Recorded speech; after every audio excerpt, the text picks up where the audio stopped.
Number 10. Working in general. I know.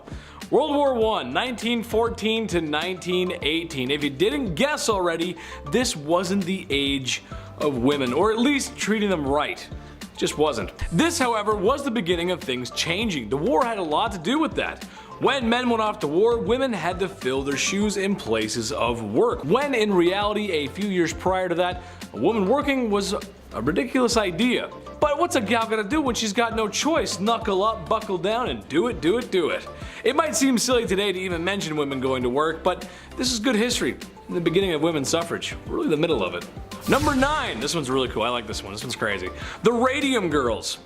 Yes, the Radium Girls. This is just a crazy story. So, this material called radium was discovered, and its glowing properties were quickly put to work for military application. You'll find a lot of times that military service often boosts technology development. Just how it goes. So when a factory that was producing glow-in-the-dark watches for the war effort needed workers, they looked to women to stand up to the challenge. Day in, day out, these women painted with radium paint. The women were advised to keep the brushes with a fine tip by placing it between their lips. Kind of just a little lick, a little kiss kind of cute. Some women even used it on their nails, and others painted on each other. The novelty of glow-in-the-dark paint quickly wore off, however, when it proved to be very harmful to one's health, especially since the women had been ingesting the harmful paint. In the end, it was radiation sickness. One woman had it so bad her jaw simply fell off. That's not it. I saw the picture, bro. It's just gone.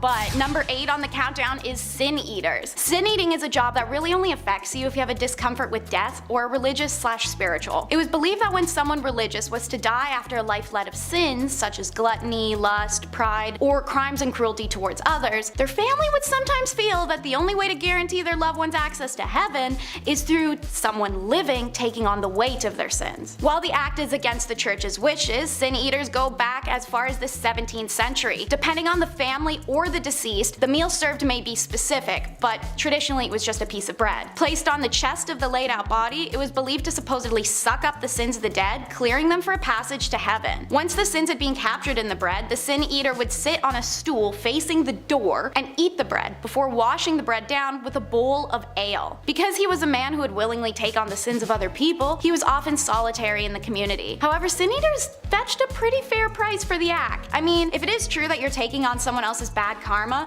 you'd at least want to be compensated for that, right? Sin eating remained popular in England and Wales all the way to the turn of the 20th century, when England's last sin eater, Richard Munslow, died in Rattling Hope in 1906. Like sin eaters, our next job was one of public scrutiny and rejection. Number 7. Ambulance driver.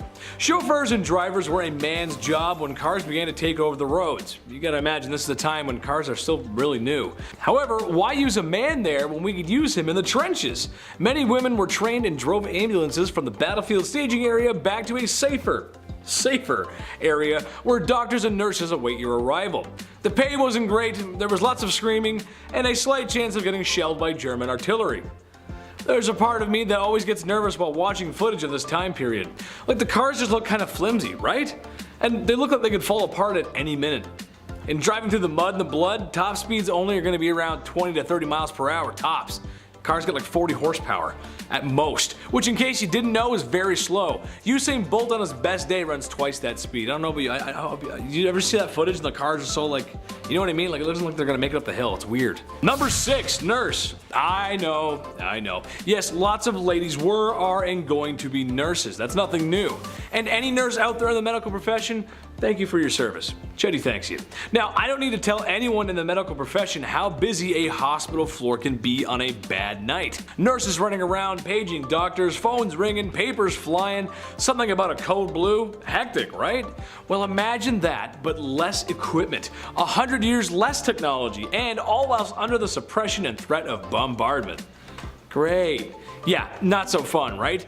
Sure, any nurse has comfy Skechers to take her to the graveyard shift, but no nurse has blast-proof equipment to treat people in a graveyard, as this is a field hospital and this is the best they can do for the time being. Yeah, see, that's not fun. That's kind of unusual. That's unusual. Yeah, it is. Number 5, ladies of the trench. This makes sense. A lot of sense, really. And as weird and crazy as it might sound, it might have made the men feel a little bit better. Trench life was awful. Refer to my World War I videos here. They're pretty good, I promise. Mud, blood, rats, disease, sickness, machine guns, barbed wire, no man's land, chemical warfare, and sadly, when all that was done and gone, brutal, borderline, medieval hand-to-hand combat. That just must be terrible. I played Battlefield 1, that's fun, but in real life, that's just not fun. So when soldiers were taken out of rotation for a little R&R, they might be pleased to see a brothel on wheels. That's right. Or when visiting certain northern towns in France, a very legal brothel houses, if you will. When Americans joined the fight, of 1,000 men being treated in hospital, 190 were being treated for a brothel-related sickness. Go get 'em, boys. Some men would even ask for ladies who were known to possess such qualities, because they knew if they caught it, it meant 30 days in a bed and not in a trench. That's honestly such a big brain play, I can't even. Number 4, widow. Might not be an official occupation, but it is an official title, and officially, it sucks. Imagine a world where it's difficult to get by, a world where a woman is a second-class citizen. So when her husband, her brother, her father, and maybe even her son get drafted to fight Germany and don't make it back, well, it's not fun. Some struggled to find work, others remarried, and some had no choice but to practice the time-old tradition of the world's oldest profession, if you know what I mean. Tough times, man. Especially for the ladies. Not cool. Number 3, farmers. Gotta tend to those fields, partner. This is also a time where there is farm equipment, yes, but not as common as today. It would have been expensive and nowhere near the state-of-the-art farm equipment that we have today. Milking machines, combines, tractors, you name it. In 1914, it's offspring. That's your farm equipment. That's how it works. Ever notice how farmhouses got lots of bedrooms? Well, if you can't afford to hire farmhands, then you make some. Except, however, the key issue with the last point as well as here is the men in your family getting sent to war. Not coming back for 4 years is a problem. Or in a worst case scenario, not coming back at all. I mean, I'm sure some came back, they just came back in boxes. Which means wives, women, sisters, and daughters had to roll up their sleeves and get to work. And I don't have to tell any farmer watching this how important their job is, or how difficult it can be. You gotta feed the folks after all. Gotta do what's right by me, Dutch. I don't know how farming's Western, but alright. Number 2, dancer. Little bit of a stretch here, but hear me out. World War I ended in 1918. By 1920, the Allies' economies had picked up, but especially in America. This was a time of great success, as a wise man once said. The Roaring 20s, while the war was over, many folks were still feeling the effects, especially in Europe. Germany wasn't doing too hot. And they're gonna come back for a sequel. It's not gonna be good. As the sale of alcohol was banned, underground clubs began to open. Speakeasies, you may have heard them from my 20s videos. Men, soldiers returning home, women, and minorities of all backgrounds were hanging out in these places, which was very progressive and cool for the time. The ladies were becoming flappers, which were dancers, out of the factories and enjoying the luxuries of a healthy economy. And I'm sure some of it had to start in 1918 at least, because they knew the end was coming. It had to. It just had to. Trust me, it makes sense. Number 1, politicians. For the first time in a long time, women were becoming politicians. Not presidents or governors, but their voices were being heard in the political space regardless, which is huge. A one Miss Rankin was voted into the US House of Representatives in 1916. A woman's right advocate, all brought to you by women's suffrage. I don't have to tell you how unusual that really is for the time. Especially for the time. Unfortunately for these ladies, while there would be some great step forwards like earning the right to vote and social progress in the 1920s, things would go back a few steps during the 40s and the 50s, and wouldn't see massive resurgence until the late 60s and 70s. You gotta remember the good stuff though, even if it's baby steps. Number 10, knocker upper. Alright, sounds a little different than its actual purpose. Hear me out. Alarm clocks, they're not great, right? They suck, no doubt about it. Now take the alarm clock and assign that job to a real life person. What does that look like? What does that sound like, rather? At 6 a.m. That person is called a knocker upper. A person employed solely to wake up workers at mills and factories on those early morning shifts. Now, going from house to house, using a long pole to knock on bedroom windows, that sounds like the best job ever, right? I can't close the list with this one. This is number 10, for sure. It's kind of fun. If you had this job, well, you're probably not alive anymore. I don't know, unless you live in a weird town. The people at the time were a lot friendlier back then than they are now, so, you know, I'm sure the knocker upper came around today. Be a little different. They'd probably be on World Star the next day. Knocker uppers back in the day. Thank you. Thank you so much for waking me up. I would have lost $14. Thank you. It was a big deal. It was definitely a big deal. Number 9, the linkerman. Before the introduction of gas lights on the streets of London, if you were traveling alone at night, well, you'd probably get lost. Because, yeah, even London now would get lost, you know what I mean? So that's where a linkerman would ideally come into play. They'd come in to save your night. What they would do is they would carry with them a torch to help guide your way home. They'd be like, hey, follow me, I know these streets, and then you do it, I guess. It's a little scary. At the end of this impromptu tour, they'd of course expect a little tip from you. Of course, thank you for lighting my path and getting me home. Cheers. Here's 1 nickel. It's actually a lot back then. Here's 1 penny. There we go. They weren't so bad. They were generally pretty helpful in getting you from point A to B, whilst also being able to see 1 foot in front of the other. That doesn't hurt, especially in Victorian London. You get to step on a dirty rat. That'll be gross. It's like a friend walking you home, only you don't know them. And it's the Victorian era, so probably pretty unsafe. 50-50 if you're gonna make it. And their charge was usually 1 farthing or the equivalent of a quarter. The linkerman, like a lot of the jobs on this list, was actually featured in a lot of art and literature from that era. And there were even a couple famous linkermans, like Lawrence Casey, for example, who was the personal linker boy for the courtesan Betty Careless. Imagine that, your arm must be so strong with that lamp all day. Ooh, it's just like, oh, I can't put it down. Number 8, ghost photography. 1800s ghost photography. Apparently it was a theme or a vibe, I don't know, but there were people that would take the photos of these ghosts. So at one point you would be hired as a professional ghost photographer. On paper, here's your tax returns, that's what I did. The camera, of course, was a hot new invention back then, so tales of ghost and spirit were easily believed, especially when you have a photo of a see-through woman. That probably helps sell your tale for sure. Like, here she is. It's like, that's mom. That's definitely not, you just did that in the back room. I don't believe you. A big name in the ghost game was that of William Thomas Stead. He was born in 1849, so now he's for sure a ghost. Stead was the son of a Congregationalist minister, and at the age of 22, he was appointed as editor of the Northern Echo, which was a regional newspaper in Darlington. Yeah, this British medium, Richard Borsonal, featured a photo of W.T. Stead and a spirit. Imagine that. Imagine a day where somebody was awarded the Nobel Peace Prize and they also posed for photo ops with ghosts. Like, can we pick a lane? Science or not? What are we doing here? Number 7, grave designs. Graves, but make them cool, you know? Customize your own pit in the ground. That's fun, that's grim. In the late 1700s, cholera, bacterial infections, pretty much anything floating around your mouth and eyes, it was spreading and it was bad. Not a good thing to ingest. Not an ideal time in history. Many were biting the bullet at this time, of course, being gravely ill. But with this came a dark, new, fun trend. Yeah, here we go. The safety coffin. Yeah, let's make your own coffin, DIY. These coffins, God forbid, you were buried alive, while these safety coffins would allow the dead to rise again. Yeah, some Tony Stark guy in the back's like, if you push this, the body will pop back out and come to life. It's like, really? A lot of these coffins were built with extra comfort on the inside and of course a wire, the safety backup wire. This wire ran through the coffin, through the ground, and attached to a bell on the outside on the ground. So if somebody was walking by and they heard a bell ringing beside a gravestone, first of all, it's haunting, well, they know something's up and they can get them out.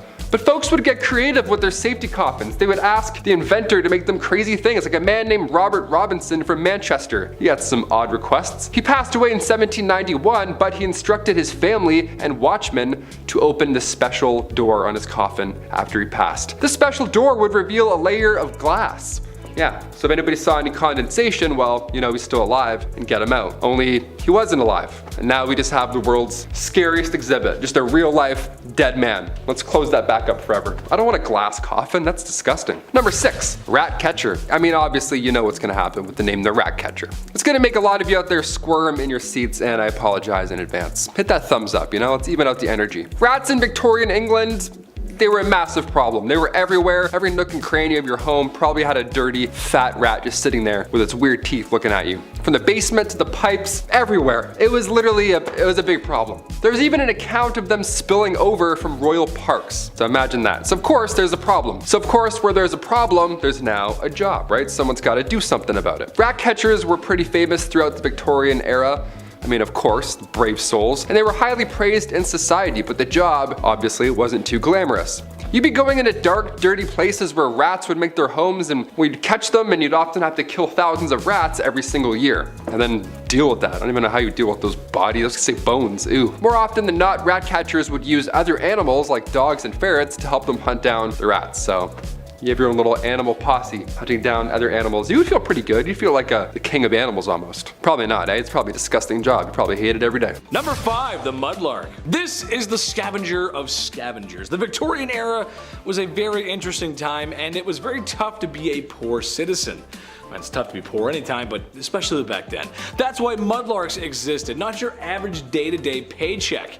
The mudlarks would comb the streets, riverbanks, canals for, well, anything of value. Which back then was a lot of stuff. I mean, there were doctors constantly looking for subjects to run tests on, like a science fair gone wrong. The mudlarks would often walk and walk some more in hopes of finding anything, sometimes even barefoot because, well, yeah, they were poor too, and in need of a little help themselves. This meant that they were often knee-deep in occupational hazards like sewage, freezing water, rats, bodies, bones, and anything else that you can imagine nobody wanted. Yeah, not good. Number 4, resurrectionalist. All right, back in the day, medical schools who wished to study the human body only really had access to the bodies of criminals who had hit the end of their line, right? You're not gonna go dig up someone's wife and be like, hey, mind if I study her? He's like, no, please. There actually weren't too many of these bodies around to begin with, which led to a good price for bodies that were in, well, reasonably good condition to, study up close, other than being, deceased and disgusting. This wasn't exactly the greatest idea, sure, I'll admit that. Now you've probably created an opportunity for people with no morals or empathy to go and dig up fresh graves. And that's exactly what happened. People would become their own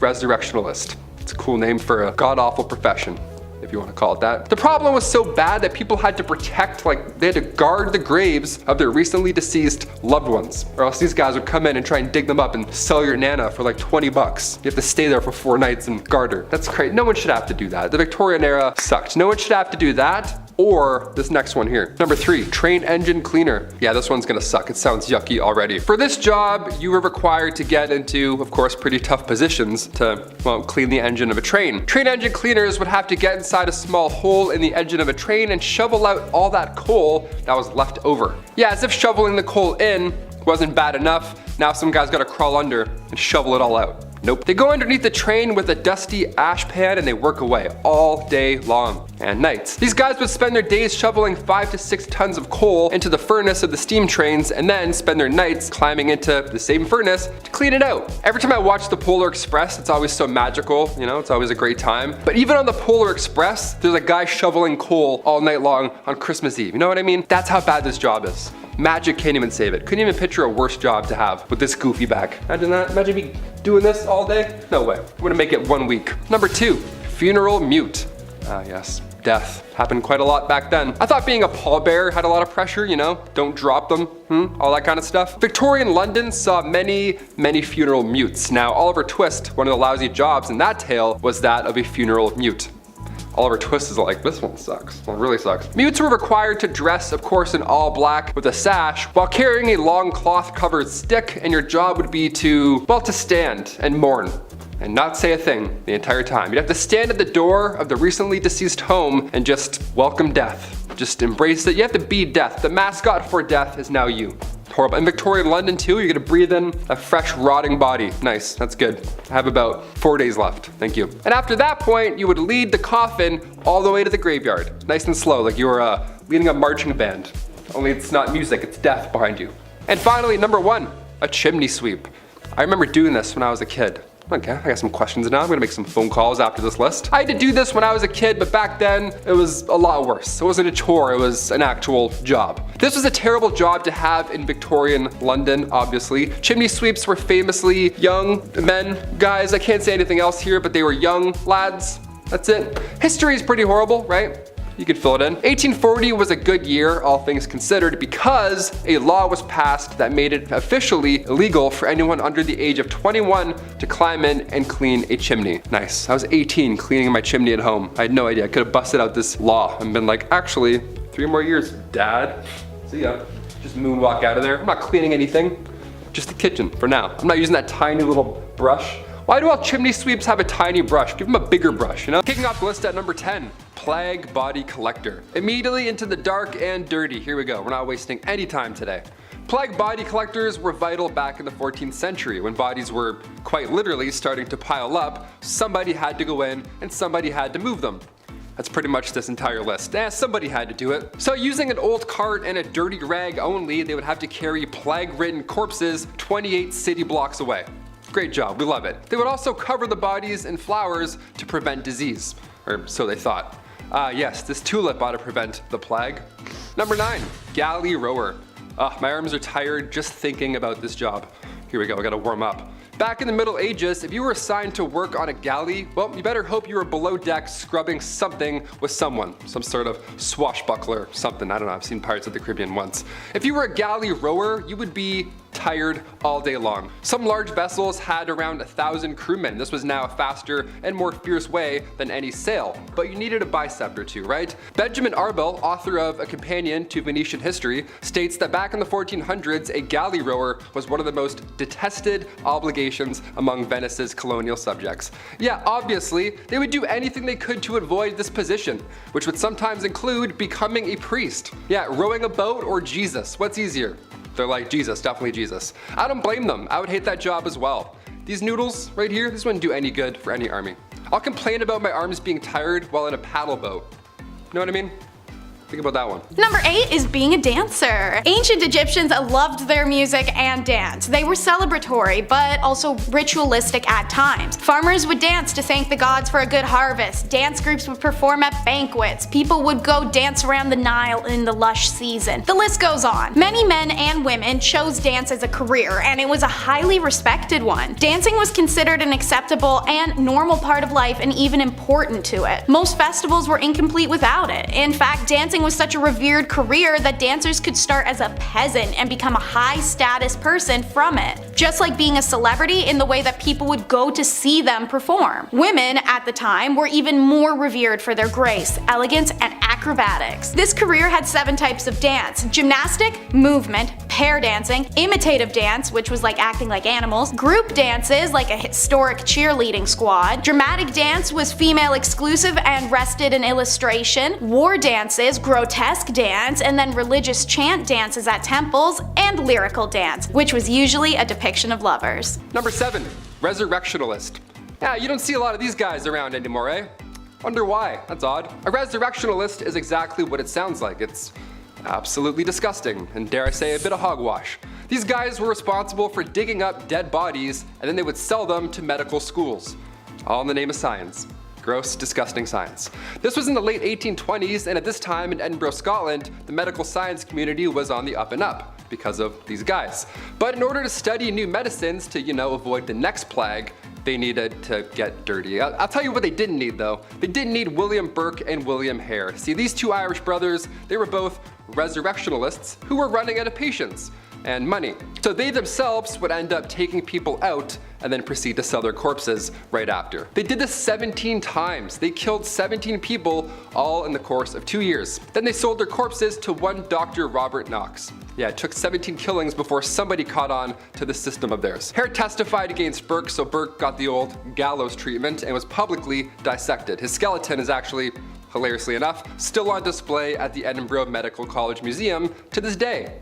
So if you want to go flip off a skeleton, there you go. Number 6, fullers. Ancient Romans were pretty creative, dare I say. That's what we'll say about that. Recently we did a list on dark medical practices used in history, and in that list we talked briefly about how urine was used by ancient Romans to, whiten their smile. We love that. Fresh breath guaranteed. They also used urine to wash their clothes. They didn't use soap because the amount of ammonia in your pee often did the trick. Again, creative. Lye was also used to clean clothes at this time, but it was pricey, so plan B was to head down to the old laundromat and then hand your dirties over to a fuller. Yeah, these lucky lads would have to stand in a tub filled with chemicals, water, and, well, yes, lots of urine, and then just stomp. Just stomp and scrub for hours. Urine collected from all over town. How lucky is that guy? And of course, most of the time, they would get extremely ill. Obviously, just breathing that in. From one of the many poisons that they're splashing around in, that'd be the worst job. Ugh, this should have been number 1, but it's not. Trust me, it's not. Number 5, ewerer. Ah yes, the ewerer. That's a easy word to say right there. Ewerer. Ewerer. While water carriers were responsible for carrying fresh water supplies throughout town, the ewerer was responsible for nobles and their water supply. Yeah, see, these lucky lads had the misfortune of transporting boiling hot water. you know, for tea, hand washing, a hot bath, you name it, all that nice stuff. Anything you desire that requires boiling hot water from all the way across town, well, the calm e-rower has your back. What a stressful job. Uneven stone roads, good luck not spilling all over yourself. Number 4, a scribe. Scribes would copy text, something that would take months, right? It would be a horrible job. My wrist hurts sometimes filling out my name. I'm like, oh, I haven't done this in years. You ever read the terms and conditions to an iPhone? Imagine life before copy and paste. You had to write that out. It was a process. I mean, first you had to convince somebody to let you, borrow their codecs. Yeah, people don't trust me with their phone chargers, let alone their codecs. Okay. You take that for months at a time, of course at a high cost, a lot of trust there, because many didn't know how to write, and to be fair, if I magically got transported back to the Middle Ages, they wouldn't be able to read my chicken scratch at all. Also ink? Good luck, no way. I cannot do, I'm barely figuring out pens today. If you dabbled in calligraphy, this was the job for you, but again, it wasn't an easy job. Imagine trying to write out the speech of a drunken king. You're like, did he say wither or thither? This guy's asleep. Number 3, lector. Long before Spotify or even before the miracle worker herself, that is LimeWire, may she rest in peace, couldn't have grown up without her, factory workers needed entertainment to distract themselves from the repetitive, horrible tasks all day long. I mean, we're talking about a time where women were making arsenic dresses for a living. This was long before the labor board ever existed, right? It was all bad. It's 1929, workers are treated like complete trash, so they decide to liven up the workday by bringing in a lector. A lector would read the news or literature out loud to workers all day long, every single day, out loud, with bad breath. It sounds like a nice gesture on paper, but in reality, factory workers were then forced to pitch in portions of their own pay in order to fund these guys. Yeah, they would have to make less money to hear Schmo Rogan talk about politics all day. That's horrible. Not everybody was on board here, so naturally thousands of workers ended up going on strike because, this guy wouldn't shut up. I mean, some cases, sure, entertain away, but if you need to focus all day long, maybe you're using small parts, maybe you're repairing a watch or two, it's kind of hard to get your job done when dude's in the corner trying to figure out commas, you know what I mean? He's like, and I'll huff, and I'll puff, and what's this word? You're like, guy, I'm trying to make an arsenic watch. Please shut up. Number 2, watching paint dry. Before we get to our big bad number 1, I have to include this modern curveball. I can't believe this is a real job. This is hilarious. There's a man in his late 30s right now named Dr. Thomas Kerwin. Sorry, he's not a man. He's a doctor. A doctor who makes a living by watching paint dry. Yes, this man currently works for Dulux Paint, and he studies paint under a microscope and also as it paints on a wall. He has to time it. This makes sense. When fast drying paint is a main selling point, somebody, again, needs to do this job. Somebody's got to figure that out, right? And that somebody here is Dr. Thomas Kerwin. What a champ. That's amazing. When asked about his profession on catersnews.com, Dr. Thomas replied, "People think I stare at walls, constantly checking my watch, i.e. me, to time how long it takes. If that was the case, I would be bored out of my mind. Fortunately, when you look under a microscope, it brings everything to life. A liter of paint consists of 1,000,000 billion particles. So there's plenty to see before the paint even hits the wall." 1,000,000 billion, that sounds like it's made up. Yeah, there's 1,000,000 billion particles in this paint. $26.99 a can. Here you go. Look at this green. We actually painted this. Dulux green. It was great. You wouldn't even guess. Number 1, groom of the stool. Nowadays, higher ups in the office, they have assistants grab your coffee for you. Maybe they answer some phone calls, keep the business running while you're off golfing, doing stuff that matters. Assistants are vital. The groom of the stool though, that's a bit much. That was a bit too close for me, I think. We have some labor laws put in place now. I don't think we're gonna see an online job opening for a groom of the stool, but you never know. I will definitely apply, let's do it. Back in the Dark Ages, this role again was vital and respected. It was created by King Henry VIII, and this role was to assist the king, specifically assist his bowel movements. Grooms of the stool had a box that they carried with them at all times, and that's where the magic happened. The dark magic, that is. And you would literally follow the king until he needed you. Porta potties weren't a thing at this time, and there's no way you're gonna catch a king squatting in the woods behind a bush. You're not gonna catch King Henry VIII like, hey, don't look, do you have any leaves? No, not at all. In fact, you wouldn't even catch a king wiping his own behind. That chore was also reserved for said groom of the stool. Yeah, lucky you, right? Yuck. In this stool, you would have water, hopefully, towels, a wash bowl, the whole setup. You're probably thinking, Taylor, which poor soul had to be stuck with this role? A prisoner? Somebody who lost their sense of smell? Sight? Hopefully, everything? Nope. Only sons of noblemen could take on this role, and in doing so they also gain access to every single room in the castle, and tons of clothes, and any bedchamber, furnishings, anything they want, and of course a higher pay. Kicking off the list at number 10, an arming squire. Being a knight. Okay, obviously this sounds cool on paper. They have the sword, they have the horse, the flowing lady, the gal on the back of said horse. They're saving the damsel in distress or something, right? Sometimes they lose a hand like Jaime Lannister, but that's just what being a knight is all about, right?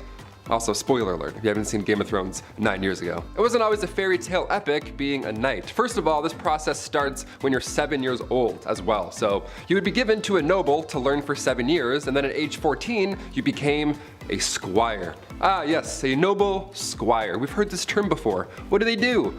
Well, it's a knight's intern. Yeah, not an ideal job to have when you're young, but it's a job nonetheless.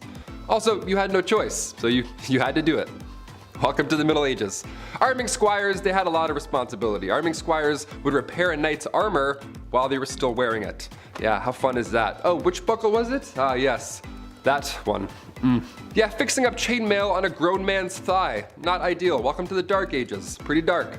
Also, after these epic, messy battles, arming squires would have to clean everything off of their armor. Yeah, everything. A lot of yuck going on in that business day.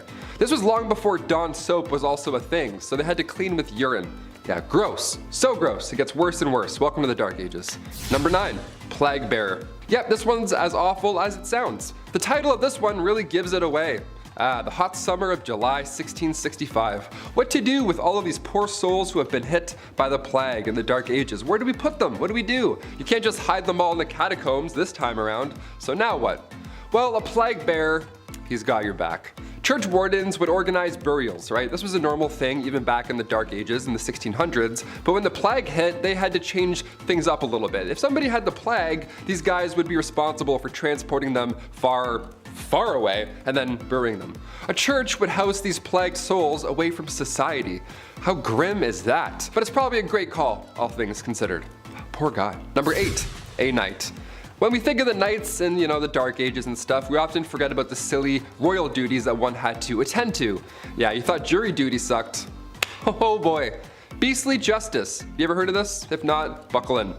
Beastly justice was when animals had to go to court. Yeah, they were put on trial as well as humans. It's wild to look back at a knight and all the things they had to do for their kings and queens, but the fact they also had to wake up early and attend court like a noble, royal court where a wild animal was now taking the stand. What a joke. I'd be like, really? Do I have to be here? I woke up at 4:30. What's going on? Yeah, this would happen after an animal runs through town. It would attack people, being confused and being an animal and all, but the townsfolk would actually believe that the devil was somehow involved in this whole ordeal. These animals worked for Big Red himself, right? How weird is that? In 1457, villagers in France had to deal with 6 pigs who ran wild and attacked locals. They did a lot of damage, apparently. But instead of just, setting the animals free or putting them down or whatever, they just took them to court. A real court, a real trial. There was a judge, a couple prosecutors, 8 witnesses, a defense attorney for the pigs, which I gotta say that we gotta do a list on that. That's a terrible job. That's one of the worst jobs ever, I lightly introduced here. These pigs were then hung from a gallows tree. It was so horrible. The Dark Ages. Dark, right? A knight had to formally hang pigs after a trial was concluded. Yeah, being a knight sucked. Number 7, leech collector. I always enjoyed catching frogs growing up. That was always fun, but apparently I gotta step my game up. This is weak. A leech collector is, well, exactly what you think. Back when medicine was pretty much non-existent, sickness was just wafting throughout these old towns, just moving through towns. Like the G from the Goosebumps logo, just haunting towns, moving through. Scariest intro ever, eh? So the solution back in the day was the classic, oh, if you feel sick, maybe try bleeding for a bit. See if that helps. Yeah, they would use horses' legs to lure out these leeches, but most of the time, these leech collectors would have to get in and get dirty and just grab them themselves. They would have to swim around and touch as many things as possible. They would make contact with as many leeches as possible. How gross is that? That was the best way to collect them, really. I would have fainted so often, that is horrible. The loss of blood here was obviously so intense, so it was a, horrible job to have. And on top of that, you gotta look out for the same reason they need leeches in the first place. Disease. Yeah, that's still out there. Leech collectors were so common throughout the 18th century that leeches basically were extinct at that point. We almost lost leeches. So close. Number 6, Jesters. The earliest accounts of the fool go back to the 11th century, so pretty OG. These fools were hired to liven up the party, you know, dance and be silly, wear pajamas. Most of you have an image of a jester in your head, you know, jumping around on tables, telling jokes. That's actually pretty accurate. Yeah, it was pretty fun. It was one of the best jobs to have, obviously. This title of a minstrel, or a fool rather, it was an honor to have. The fool's payment also was no funny business. That was good stuff. Roland Lepetier, he was like a major jester back in the day. This guy got 30 acres of land from King Henry II. Just here you go. Just show up and fart and be funny. Have all this land. That's like a kingdom. You have a kingdom because you're funny and you're silly. He would whistle, jump around, and literally fart on people. On Christmas Day, this guy would come over and just ruin your entire breakfast and just be like, yeah, I have all this land. And then he would take off. It's crazy. You just ruined Christmas, sir. Stop farting on my food and family. Thank you. I would never want to be a jester. They had to also like go into battle and like spread bad news too. It was fun and silly, but they were also royal. They had to do lousy stuff too. Number 5, Sin Eater. This is one of the most metal job titles around. I'm pretty sure the Sin Eater was a boss in Elden Ring, wasn't he? He's in Caelid somewhere. This is definitely one of the more unholy jobs on this list. Not as disgusting as gut stringing or crap slinging, but pretty horrid in its own right. Sin Eaters ate sins, and the best way to eat a metaphorical concept of wrongdoing was to eat bread off the corpse of someone who died recently. The idea being that the sins of the man would be transferred onto the bread? I don't know. Anyway, they eat the sins, and the deceased gets to go off to heaven without worrying about their history, could go on peacefully, and the Sin Eaters make some coin. They were willing to take a risk dooming their mortal soul for a bit of coin. Man's gotta eat. I wonder though, is it worth it? Like what if you eat too many sins and you don't have any room for dessert? Do sins have an added flavor? I imagine it's got like just a little kick, like a sriracha, like it's a little hot on your tongue. Number 4, divorce lawyers. If you've seen Game of Thrones, you've heard of trial by combat. That was the norm back in the day, you know, you fight for your freedom, that's great. But what about divorce by combat? What in the Mr. and Mrs. Smith is happening? Was this real? I can't believe this. If you and your significant other weren't getting along in the dark ages, instead of, you know, dishing out thousands on couples therapy and signing all that paperwork and getting it done with and going your separate ways, no, instead they would battle each other, like combat. It was an organized event too. It had restrictions in place for the husband. It's pretty hilarious to think back on. Like the husband would have to stand in a hole with one hand tied behind his back, while the wife ran circles around this hole with a sack full of rocks. A sack full of rocks, how intense is that? That's why you don't cheat in the dark ages, Lancelot, okay? Just take the barn, take the horse, take it all, I quit. Get me out of this hole, untie me. Number 3, toshers. Toss a coin to your tosher, here we go. This was one of the worst jobs back in the day, and it wasn't even a legal job. Shh, don't tell. If you don't any toshers, keep their secret, you know? Early 19th century London, I know, a little more modern here, but definitely worth a mention. These toshers would spend all their time in sewers below London trying to find coins or valuables that have been just accidentally washed away. Yeah, they would just search for scrap metals, anything really that nobody else wants to go down and claim, or reclaim rather. It was worth the plunge as well. A lot of these folks would make around $20,000 a year. Just gotta do this a lot, and you're good. Number 2, dentist, doctor, surgeon, spy. Dentists were not a thing in the Middle Ages, you know. Dr. Downer didn't politely tell you to floss more and then shake your hands while you're watching a show, getting a cleaning. No, it wasn't like that at all. They did have a barber. They had one guy, he did it all. A barber from the dark ages. Yeah, this appointment is gonna suck, my friends. Cavity, toothache, maybe you accidentally bit a rock, chipped a molar. They would only pull these teeth. That was the only solution. Barbers were responsible for cutting hair, pulling teeth, bloodletting, you know, the classic 3-in-1 appointment we all have to do every month. Doctors were seen throughout history and they've seen a lot of horrible stuff. Back in the 1500s, patients were walking in with an arrow sticking out of their legs. Yeah, instead of cutting the tip off and pulling the opposite way, the arrow remover would come in and then, you know, cut into the injury, opening it more. That's always great. And then you would hold it open and then you'd pull the entire arrow back out of your leg. Yeah, what a fun job. Or chest. Wherever the arrow went, you had to figure that out. This poor soul. And finally, number 1, the rat catcher. Another Game of Thrones classic. If you're a rat person, I know there's a lot of people who do like rats, like rat tricks, and they have like cool rat friends. That's awesome. I'm not one of those people. I'm not bashing you, but I am bashing this job. This would suck. First of all, rats as a medieval punishment was horrible. Where do I even begin with this one? This was one of the worst punishments for the rats as well. This is a 2-for-1 when it comes to pain. A rat trap involved a man being tied down to something and then a metal enclosure would be strapped to his abdomen or chest. And then inside this enclosure, they were rats. And they were also like tucked away. And then historically, they would heat the metal enclosure and the rats would panic and try and get out, and they would chew through the softest part, which in this case was your chest or abdomen. It was horrible. It was an absolute nightmare. But these rats had to come from somewhere, or rather someone. As the name hints towards, rat catchers are one of the worst jobs you can have in, or rather out of a castle. It's an important role, you know, just like being a fool or a literal walking, talking toilet. There needs to be a chasseur de rats. Back in those times, rats and mice were the leading source of spreading disease, and with these castles being big and dark, there were probably a lot of them hiding. Black rats were a common household problem, so we needed to get those out. So in comes the well-respected rat catcher. These guys would sometimes try and use spells to get rid of the rats. Wasn't always helpful, wouldn't work. More often than not, didn't work. So poison powders were the next main trick here. Also, the Pied Piper, he was an OG. Historically, he would do a musical number to exterminate your pets. If anything, he should be getting a bonus. Any rat catcher, actually, today or back in the Dark Ages, you deserve a bonus, my friend. You're a brave soul. Number 10, thrall traders. Now look, Vikings weren't all that bad. Sure, they would go off to other countries and lands and raid and pillage for a bit of sport. They'd de-life you and your family, or they would take the people from your village that could do some good manual labor and bring them back to the market where they were sold to other Vikings as thralls. But okay, you know what? Yeah, I'm not really making this any better. The selling and purchasing of actual people has unfortunately been a successful business strategy in almost every single corner of the world for as long as there have been people to do it. And the Vikings were not exempt from this. While it was a standard way of living at the time, the people who actually auctioned off thralls for silver and gold pieces, or for goods like furs, weapons, livestock, and food, by our standards, were the worst of people. To make the life of another human being nothing more than a product is pretty disgusting. Gotta love how people just always treat each other so nicely. Life for a Viking thrall was anything but pleasant, but they were a part of Viking society. We'll get to that later though. Number 9, hunters. Yes, a lot of Scandinavian life had domesticated animals. We wouldn't be here without that. But this isn't the time of industrial agriculture. You can't just walk into your local butcher and demand to speak to the manager when there's a lack of product.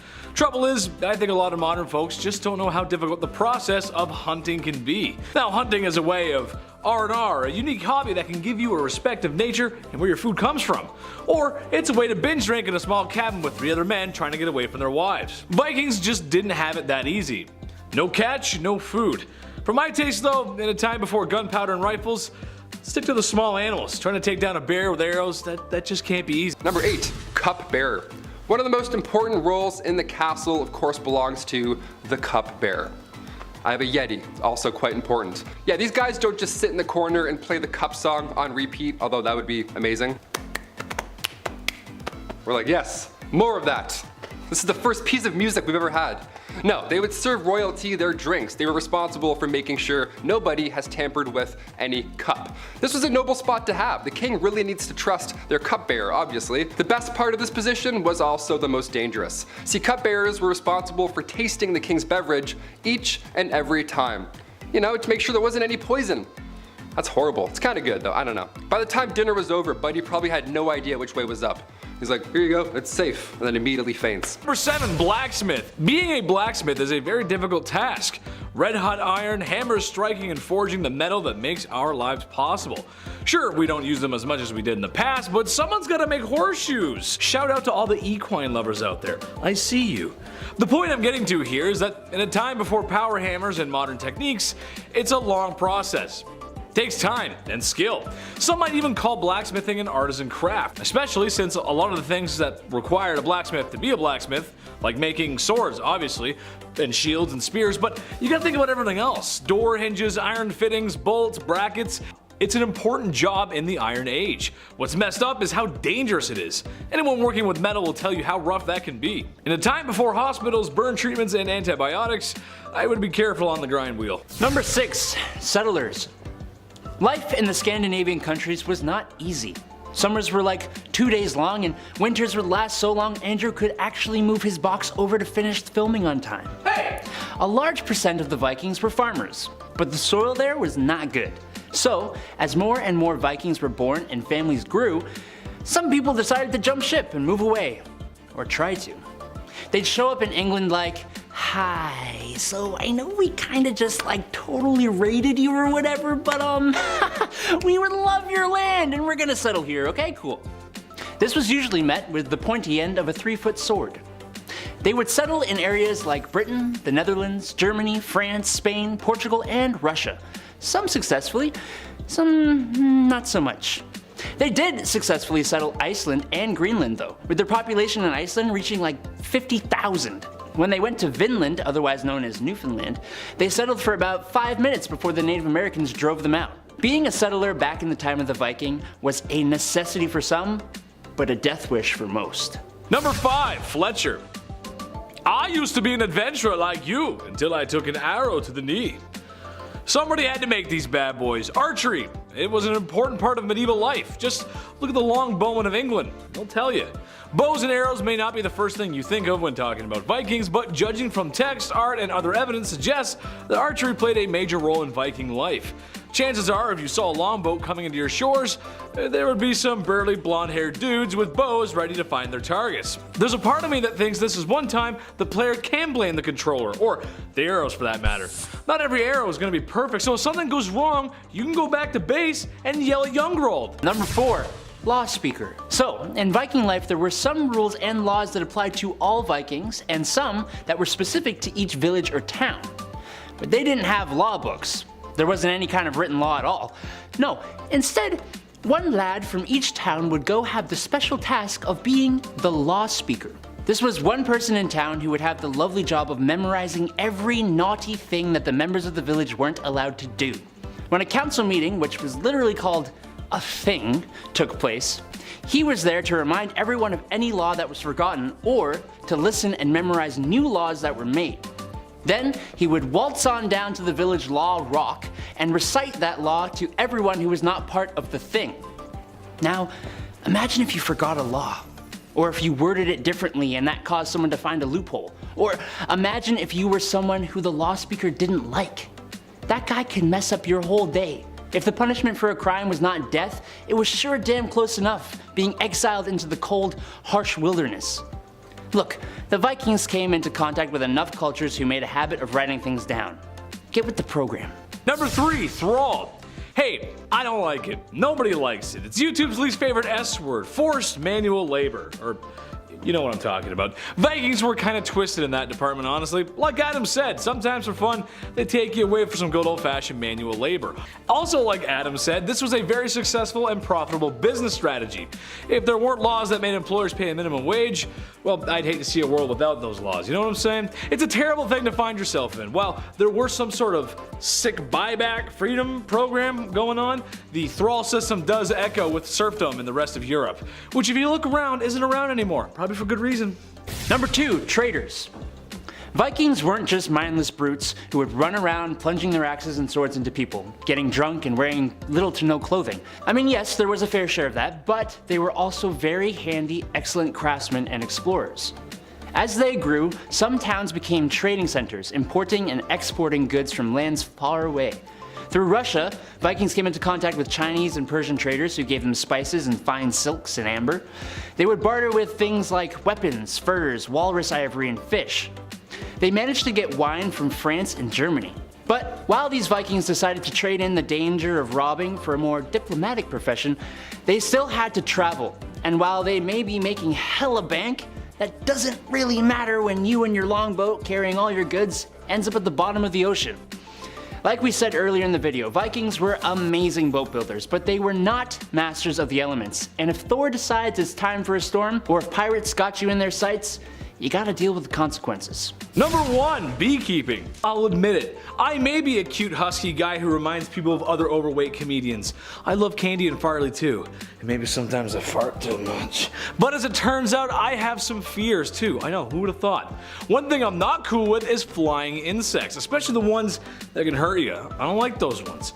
Bees and wasps, ironic, I know, my little honeybees, I know, right? Who would have thought? I've never been stung before and I don't plan on it. With my luck, Adam's a supervillain with thousands of bees at his disposal. Who knows? With all jokes aside, the Vikings had honey, which probably means they had some sort of beekeeping going on. We're not sure, however, how they did it. What I do know, though, is that they had no protection or smoke blowers. Maybe they did. Tell you what, I'll enjoy the honey and let the crazy burly men take care of the harvesting.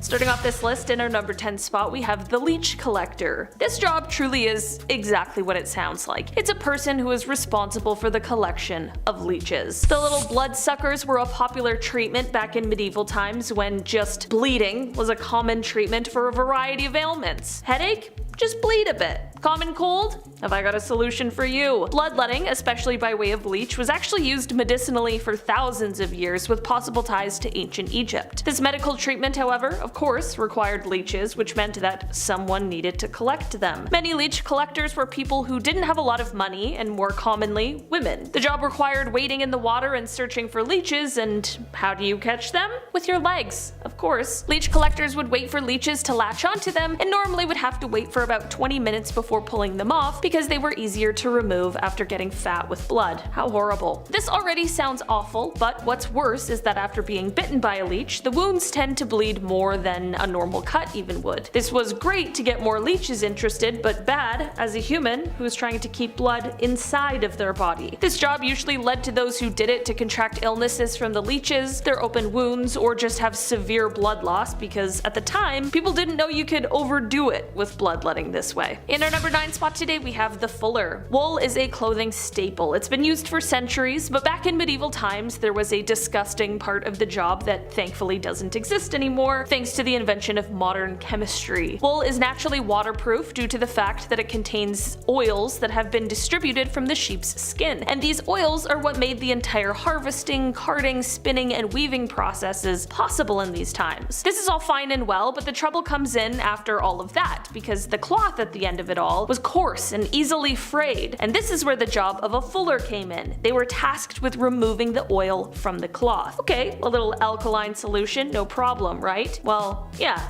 Except for in these times, the most accessible and cheap alkaline solution was stale urine. Yep, just a bunch of old pee.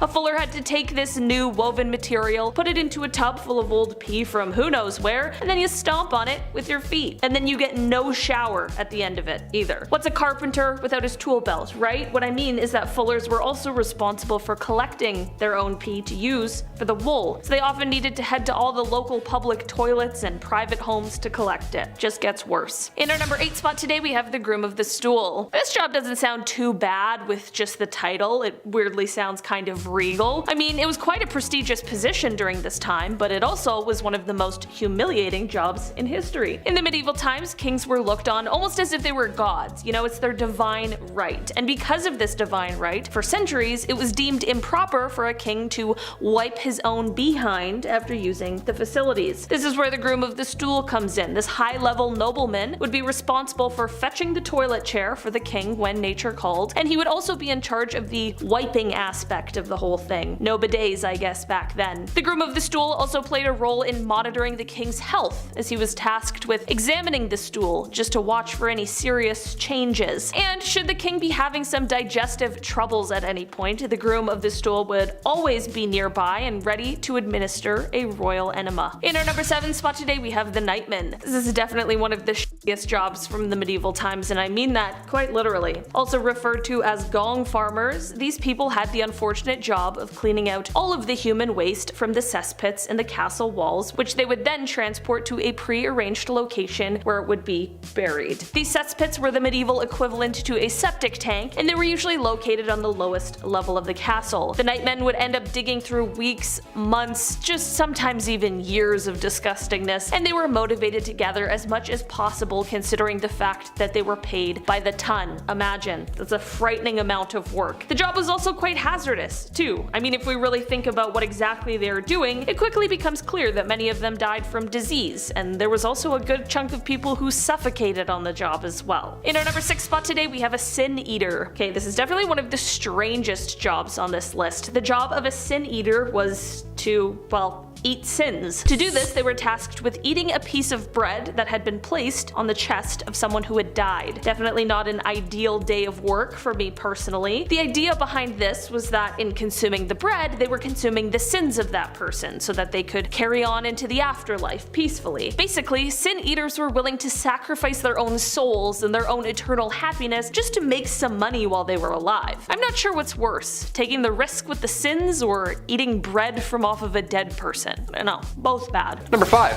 Matchstick makers. The idea of a lighter wasn't really a big thing back in the Victorian era, obviously. I mean, they definitely existed. The first lighter was invented in 1823, but it wasn't like the ones we have now, not like those Bics that still don't work. It wasn't a portable thing. The first match was invented in 1805, but it kind of sucked, and the first friction-activated match came around much later in 1826. This one here changed the game for good. They were made with white phosphorus, which is, of course, extremely toxic. But they didn't have machines to make these matches. No, it was, of course, done by people, young women. It was only women that had to do this, and in the worst of conditions, of course. And before you ask, no, they didn't understand protective gear. Well, they did a bit, but even so, women didn't get that kind of luxury, right? They didn't get that treatment. These girls would have to eat their lunch at their workstations, meaning they would probably end up ingesting said white phosphorus the entire shift. History is horrible. In our number 4 spot today, we have catgut. Back in the medieval times, they didn't have the technology we have now, or even the technology that was available in the 17th century when it came to making strings for instruments such as the violin, but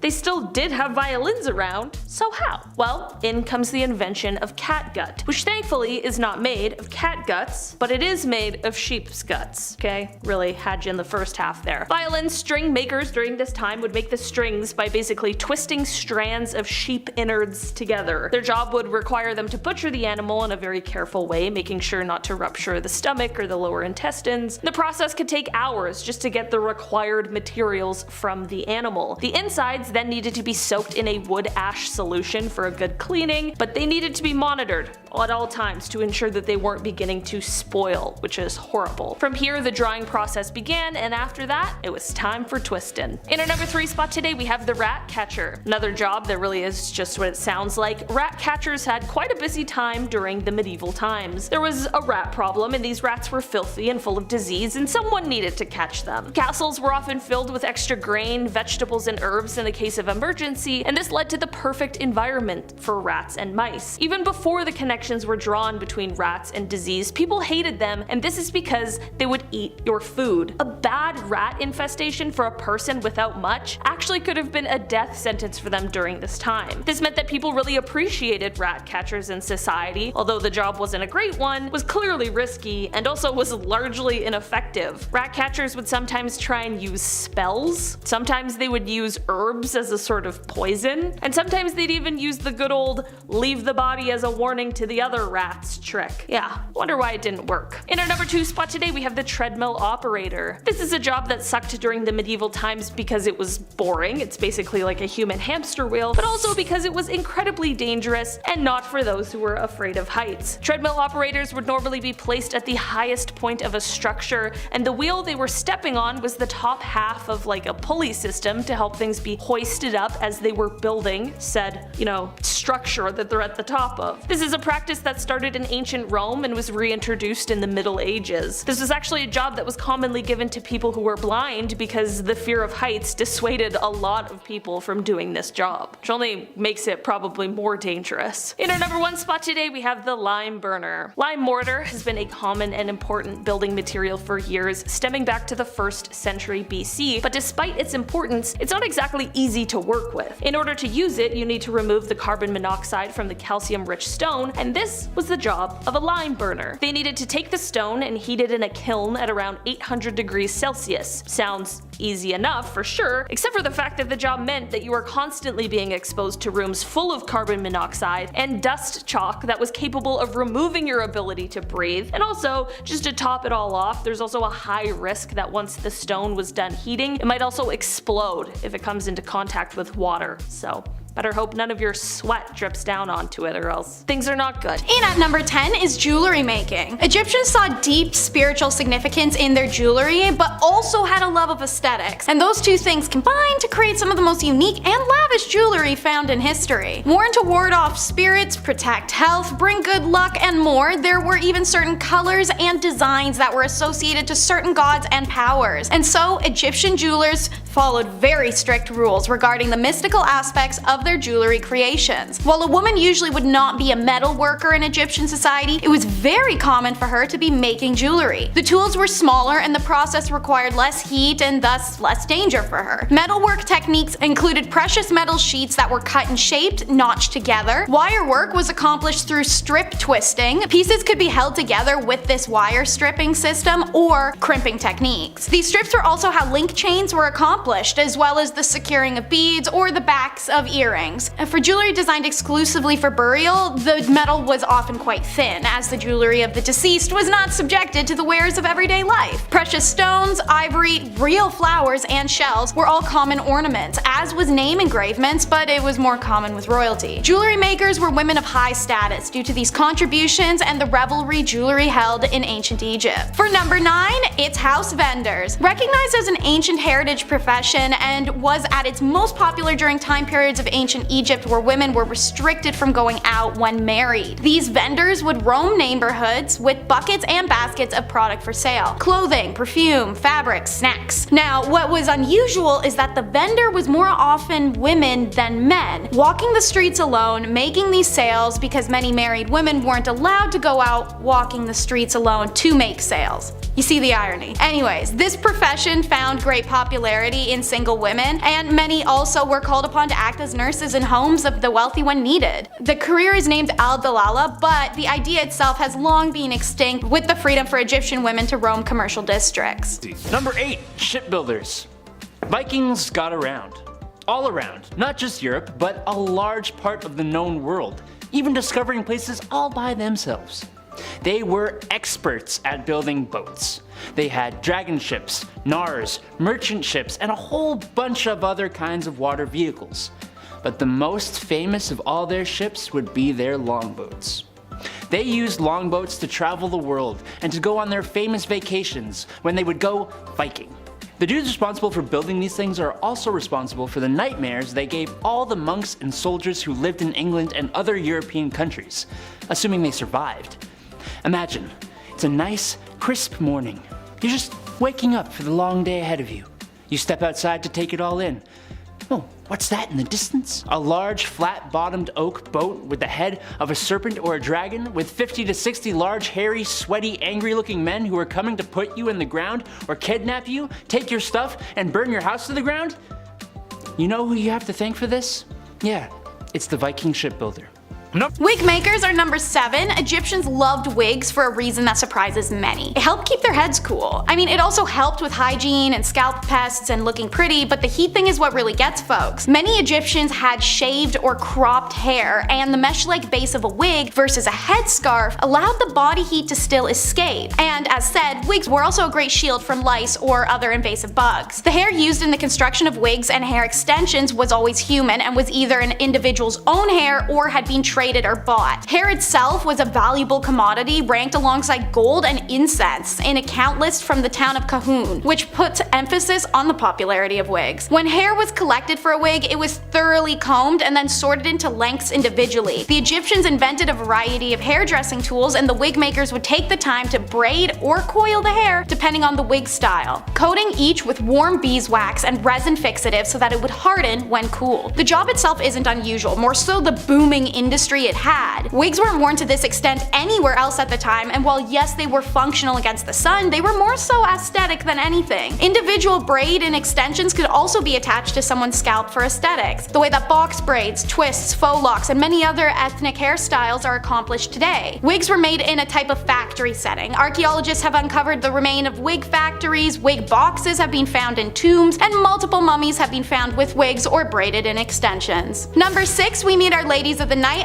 unlike most ancient and even modern civilizations, selling intercourse is illegal or was highly governed. In ancient Egypt, this wasn't even close to the case, but rather the opposite in a peculiar way. Women who worked in the sexual industries were considered divine and respectable, as their career was considered to please the gods. They earned high status and lived in luxury. Working freely and openly, these ladies adorned themselves with red lipstick and eye makeup that differentiated themselves from other women. They were also tattooed, diamond-shaped dots along the thighs and on the fingers, or images of the god Bes. When the French invaded, they brought STIs, and they spread rapidly through the brothels, and this prompted the French authorities to introduce a law forbidding French troops from entering the brothels or having these ladies in their rooms. Guess those ladies were hard to resist, because anyone who offended the law received death penalty. Number 5 are the wet nurses. Wet nurses are found in all statuses and were for all statuses. One common denominator though is that the career kind of really sucked. Pun intended. So, first, their social status was always determined by the status of who they were breastfeeding. Royal family? Congrats on your special privileges, statues, private quarters, and your own tomb in the family pyramid. Also, her family would receive special perks as an extension of her. Now, royal families only wanted high status wet nurses, and while it's not clear how they were chosen, evidence suggests some kind of blood tie or faint familiar relation. Most wet nurses were from marginalized families in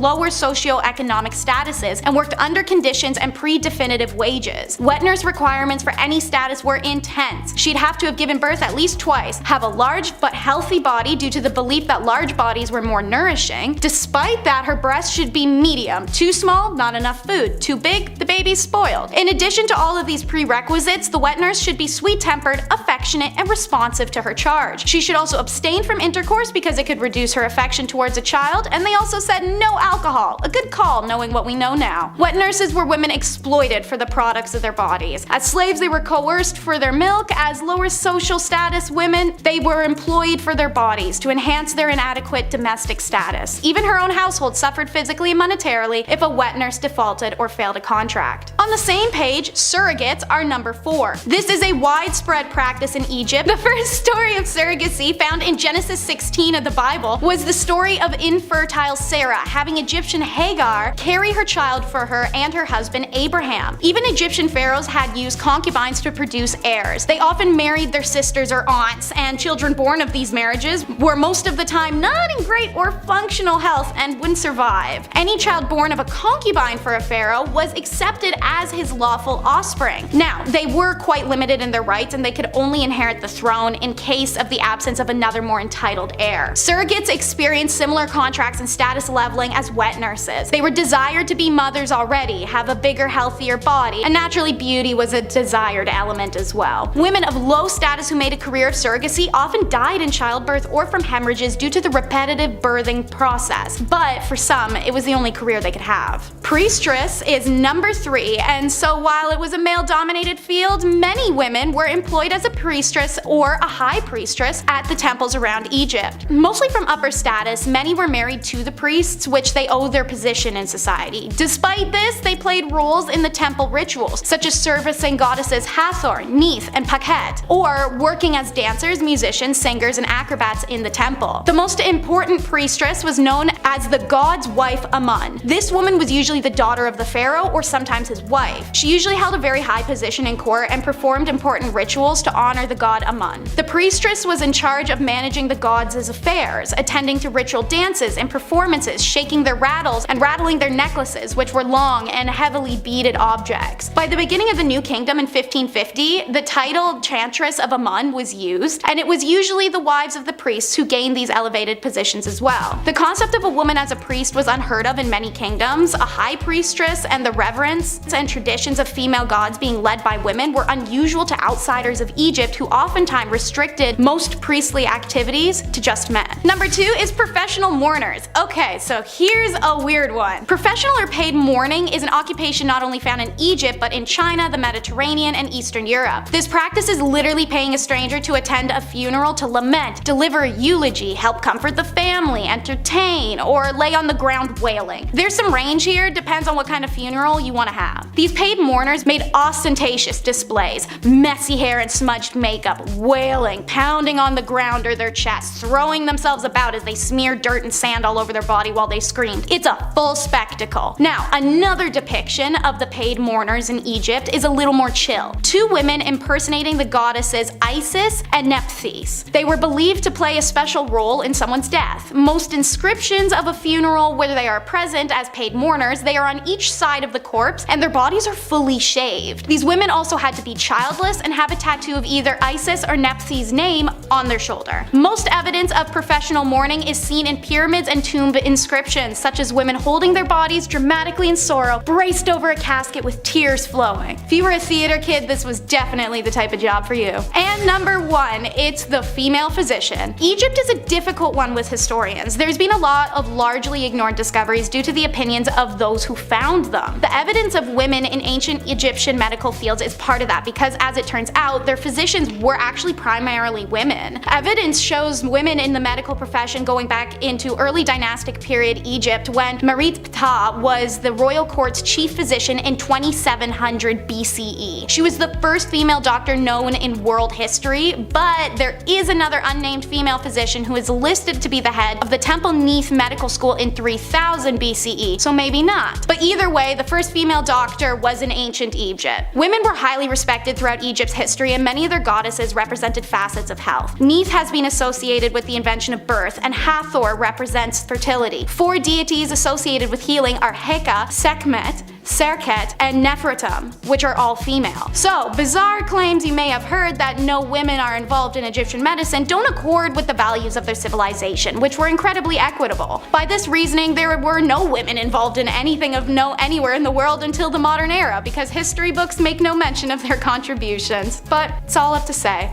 Number 10, the leech collector. I'll start you guys with an easy one today, because trust me, this list, well, it gets very gross very quick. Leeches were used in medieval medicine to help stop bleeding or to purify you of one of the 4 humors, bile, black bile, all that business. Now, usually I wouldn't be agreeing with medieval doctors because, well, it's not a good idea, but there is some merit to the leeches cleaning up blood.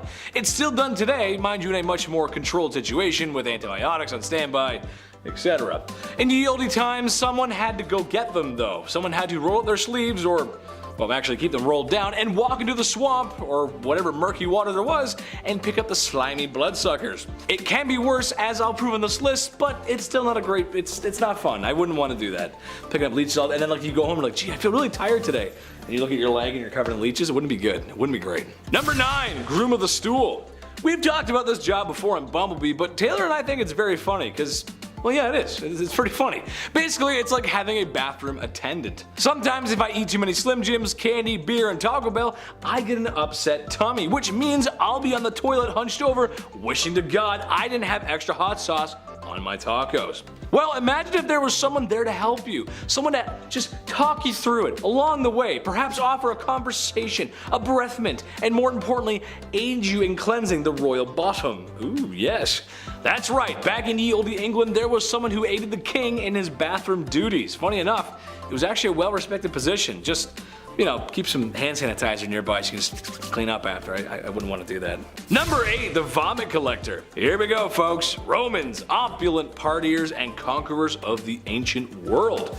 Can you just imagine what one of those parties was like? Oh, I'd love to go. If someone has a time machine, let me know. Call me.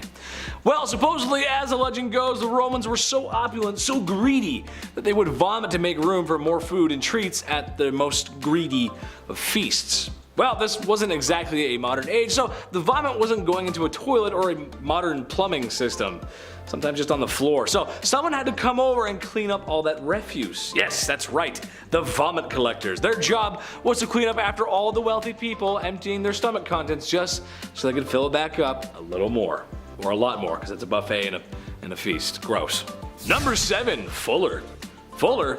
How could this be bad, I thought to myself. What's a fuller? Well, folks, in a nutshell, it's someone who treats sheepskins, animal hides, tanning. It was very important in the past. We used animals for a lot of products back then. It's just kind of how we lived.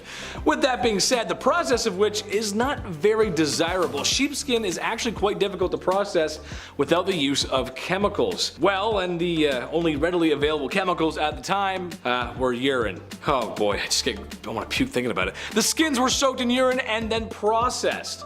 The urine was often collected from multiple people, and oftentimes the fuller would go door to door saying, "Right then, have you got any weed for me?" That's wrong. Yeah, I'll be right back. I got a pot full. Give me a second. Are you having a good porter? Are you having a good day today? Right, it's a good day, man. See you later. Thanks for the wee. That's just so, ugh, gross. Number 6, match girls. Women in the workforce. Tough, dedicated, and in the numbers. Truth be told, I don't know where we'd be if it wasn't for the Rivet Rosie generation, especially during the World War era. I really don't know where we'd be.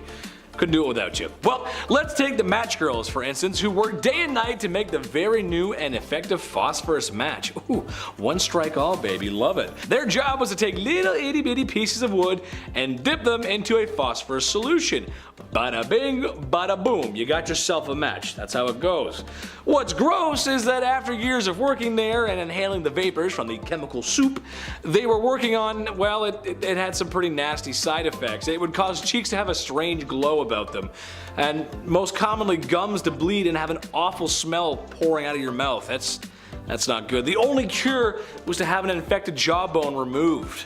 Oh, that does not sound good. I don't like that. That's not good. In our number 5 spot today, we have the executioner. We've all heard of this job before. After all, an important aspect of the medieval times was the fact that they were trying to have better criminal law enforcement, which naturally meant that a ton of people were getting executed for their crimes. While there is of course now the stereotype of people who did this work as being these huge, hooded, evil people, history shows that this stereotype is largely untrue. Most of the people who fell into this job didn't come into it because they wanted to. In fact, most people of course saw this job as being undesirable, but the job usually was bestowed upon them. Sometimes butchers were called for the job because of relevant experience, other times it was criminals who could either do the job or face their own death sentence, and most commonly, people found themselves in the job because their fathers had been executioners before them. Aside from the nitty-gritty of the job, I mean the horrors of the work itself, it's obvious, another part of being an executioner that sucked was the fact that people didn't really want to associate with you. Executioners were usually on the fringes of society and outcast, sometimes even forced to actually live on the edge of town. Number 4, a sewer technician. It's a dirty job, but somebody's gotta do it. Today, modern sewers are tunnels and intertwining, well, tunnels that lead our least desirable filth to their final destination, whether that be the ocean or hopefully a purification plant. There's one near me. Sometimes, however, especially in older cities, that haven't been equipped with the proper upgrades, these sewer lines can get clogged or jammed. Happens more than you think, actually. And when that happens, you don't call the Ghostbusters. Venkman's not going to help you here. You call the sewer technicians. Their job is simple: maintain the sewers and unclog the holiness that awaits them below. Imagine a whole city's worth of filth that gets flushed down the porcelain throne. And seriously guys, stop flushing wipes down the toilet. They're not flushable. Don't do it, it's bad. But yeah, they go and unclog it and then everything's good, and I hope they have a nice hot shower waiting for them, because boy, they need it. That's not good, they need it. Number 3, hoarder cleaner. It's a tough situation and it's a really tough job. Hoarding disorder affects thousands worldwide. It's a mental disorder that causes severe distress, anxiety, and fear when the thought of even parting with a mundane item, eventually causing an unhealthy literal pile of stuff in the home that affects the person's mental and physical health. It's a bad situation. If you've ever seen that show on TLC, you know how gross it can get. Seriously, it's bad. Animal corpses, human refuse, and a collection of McDonald's toys that you forgot about. Everyone's got some of those. Well, when these places need cleaning out, someone has got to come over and do it. Gloves, respirators, hazmat suits, they got it all to get yelled at for trying to throw out piles of garbage, which the person can't help, but it's just like I said, it's a bad situation, man. Tough job. You're cleaning up poo-poo and you get yelled at for cleaning up poo-poo. It's not a good time. Number 2, the rat catcher. The Industrial Revolution literally changed the fabric of society. Now there's lots of factories where people would clock in and clock out for a steady wage, whilst enjoying their position in the workforce, producing goods and products at an unknown level. Previously known, that makes sense, sure. But this also meant that cities got bigger, streets got more crowded, and that meant lots of rats living and loving it in that filth. That's why there were rat catchers, because there were so many rats. It was more than a problem, it was honestly an epidemic. The catcher would rub oil and thyme on himself to try and catch the rats with their bare hands, where then they would then be released elsewhere, but that kind of doesn't really You gotta not do, because they'll come back. It's not a good solution. Number 1, the crime scene cleaner. I don't think I could ever do this. This is bad. It's all fun in primetime television when the cool detective takes off his sunglasses and makes a very low-hanging fruit pun about the crime scene he's standing in, followed by some super level DNA lab work and someone hacking a mainframe. Oh, it's all great. What great television. But someone has to clean that up in the real world. After all, if there wasn't someone to clean up those crime scenes, motels across America wouldn't have any rooms to rent out. But yes, there are people that do clean them, and yes, it's gross, and yes, I'll pass out if I talk about blood, so no more thanks. Number 10 on the countdown is the cat's meat man or woman. We all know that the Egyptians worship cats, as many cultures do. But did you know that the cat overpopulation in the 1800s London area created a job called cat meat sellers? Always one of the most popular street sellers of the 1800s. If you think they sold cat meat, you're entirely wrong. Don't worry. These vendors were actually selling meat to cats themselves. Primarily horse, it was said that 26,000 horses that were maimed or past their workability were slaughtered a year for London's reportedly 300,000 street cats that were existing in the 1860s. When the cat's meat seller appeared, feline owners were encouraged by their cat's mewing to bestow upon their favorite pet a delectable treat for a mere half penny. You may be wondering how this could be one of the worst jobs to have. Well, pushing around a hot stinking cart of horse meat has its cons, such as disease and rot. Depending on where you sold, you could be making a fortune or you could be barely scraping by. The hungry and homeless would often follow, harass, and sometimes burglarize cat meat sellers for meat or money. Also, their stalking behavior did scare off clientele or drew more complaints from the commoners. Personally, I couldn't think of something cuter than a little trolley going around town delivering food to kittens. Prepare to go downhill, however, because this next job is a lot less lighthearted than cat meat delivery. At number 9 in our countdown is the resurrectionists. Money was tight for many, as I had mentioned, but how low are you willing to go as a person to get what you need? Well, if you're willing to dig up somebody's grandma, it could put hundreds in your coin purse. In the early 19th century, the only cadavers available to medical schools and anatomists were that of executed criminals. It was also mandatory for medical students to do an autopsy to graduate, and they had to source their own body. This demand for bodies was often unmet, resulting in medical schools and their students offering extreme amounts of money for the delivery of a fresh body. Thus, resurrectionists are born. Sneaking into cemeteries at night, they would prowl around for a fresh grave site and then dig up the recently deceased. However, bodies could only be sold if they were within a certain time period of freshness, and as grave robbing became more common, many family members of the recently deceased would take turns standing guard for nights in a row to ensure that the body lay undisturbed until it was considered unsalvageable for cash. In 1832, the Anatomy Act was imposed due to the actions of William Burke and William Hare, who are believed to have murdered 16 people between 1827 and 1828, just 1 year, all to sell to the University of Edinburgh. This act did give doctors and anatomists greater access to cadavers and allowed people to leave their bodies to medical science, overall helping end the resurrectionists era. While sourcing the dead may make for a fat paycheck, I think this is a profession nobody should attempt to resurrect. Speaking of the dead, have you ever considered eating off their lap? Okay, well, not quite literally off their lap. Number 8, the Canary Girls. A very similar story to the previous, but perhaps one you may be unfamiliar with. The Canary Girls sing a familiar tune to that of the Radium Girls, except it wasn't radioactive, but rather just TNT. How could TNT be harmful besides when it blows up, right? That's what I thought. The only trouble I've seen with TNT is when Wile E. Coyote accidentally blows himself up trying to get the Roadrunner. That's where I get all my scientific knowledge from. I'm a scientist, what can you say? Well, besides cartoon antics, TNT was quite harmful due to the chemicals that made it up. So harmful, it would make the women sick. It would turn their skin orange and hair yellow, like a Big Bird yellow. Yeah, that yellow. It even sadly affected children born whose mothers had been exposed to the chemicals. Canary babies, as they were so called. This is why we have work safety rules. And ladies, next time there's a global conflict, check what's in the factory first before they throw you in there. You don't want to catch any of that, that's bad for you.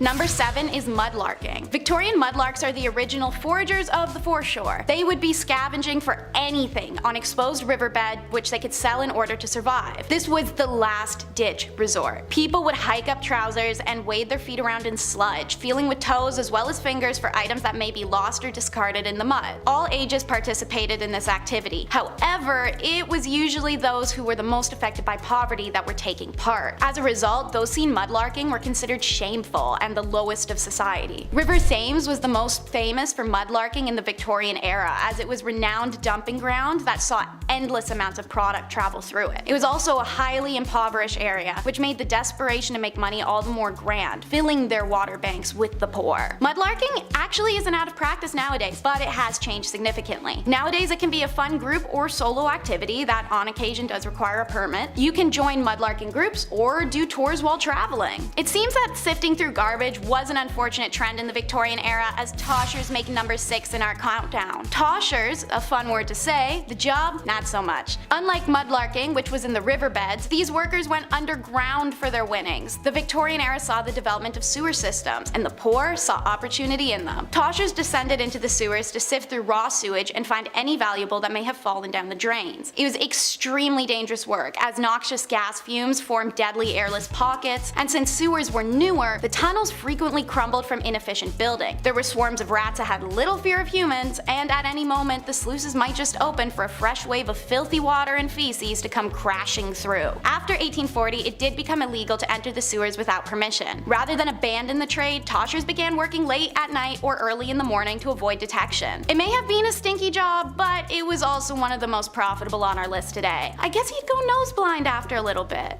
Right? Hopefully. On a warm summer day, the last thing you want after jumping into the lake on your cabin trip is to emerge covered in leeches. However, in the Victorian era, that would be a prime location for the leech collectors, which are coming in at number 5 on our worst jobs countdown. Leeches are nowadays seen as little more than slimy and creepy creatures, but believe it or not, they used to be a valuable commodity in the fields of beauty and medicines. This job was often fulfilled by poor women living in the country and farmland regions. Wearing shorts or hefting up their long skirt, these women would wade into dirty ponds and waterbeds alike with exposed legs so as to tempt the leeches. When enough leeches were attached to them, the women would climb back out of the pool and scrape the bloodsuckers into metal pots and bowls. Seeing as leeches can survive up to a year without food or in their natural environment, this wasn't always a profitable trade unless you could find someone in dire or consistent need of leeches. Doctors did use leeches to aid in the curing process of all sorts of conditions, ranging from a stomach ache to joint pain to female hysteria, if you know what I'm talking about. Despite being used in medicine, leech collection posed major threats of deadly diseases and blood loss to their collectors. Suffice to say, I don't think I have any interest in going to a doctor's office if I'm going to be prescribed a leeching. Being given the duty of helping prevent and stop the spread of disease in your community would be an incredibly high honor, but maybe wait to sign that job contract until you hear the details. Nightmen definitely make it into our worst jobs countdown, taking the place at number 4. These men would wander the streets at night, working what may be one of the most revolting jobs imaginable,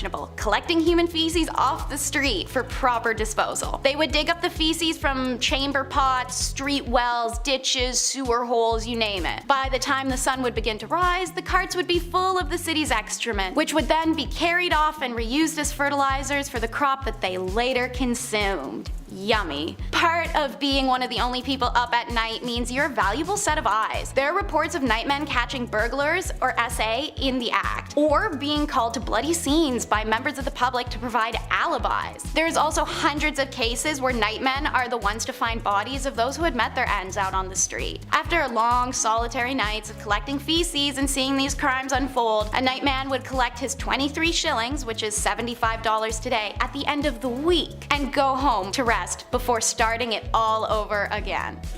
Since we're already discussing dung, let's get this next one out of the way because it somehow may genuinely be a little bit worse than the last. At number 3, this is the pure finders. Please do not be deceived by the name because this job is anything but pure. In the Victorian era, tanners, who are leather workers, would use dog dung in their practice. Referred to as pure for how it purified the leather and ensured its soft flexibility, dog dung became a hot commodity due to the Victorian demand for leather. Leather was being used for just about anything, as it was the hottest trend of this era. It was also being used for things like tack for horses and the necessary creation of shoes and books. To meet demands, tanners needed more dog dung, and so pure finding became a career. These finders would go deep into the cities and their sewers, trying to find where stray dog packs amassed so they could score the biggest load. Whenever dung was found, it'd be retrieved and placed into a covered bucket that would later be sold to a tanner. To make it a little worse for you guys, only some collectors wore a glove to protect protect their dung-handling hand. But others considered it harder to keep a glove clean than a hand, and they opted out of the protection altogether. Yeah, think about that one. I feel like if this next job didn't exist, then maybe we wouldn't have needed the cat meat sellers from our first point in the countdown. Considered one of the most disease-riddled jobs of the Victorian era, it's rat catchers coming in second on our list today. The government was smart. It knew its people were suffering and that many were starving and struggling to make ends meet. So they issued a statement willing to pay people to deal with the rat infestations. Every rat would earn people a little extra cash. If someone could catch more than 5,000 rats in a year, they'd earn special privileges. While 5,000 sounds like it would be a lot, it's essentially 13 per day, and it only takes 21 to 23 days for a rat to give birth to its litter. I think you can do the math. It's said that the government's encouragement of rat catching in this time was the stepping stones towards more plague and diseases to come, as desperate poverty-driven people made poor attempts to catch these rats and caught the illnesses from them. Others cheated the rules. Some people actually intentionally bred rat colonies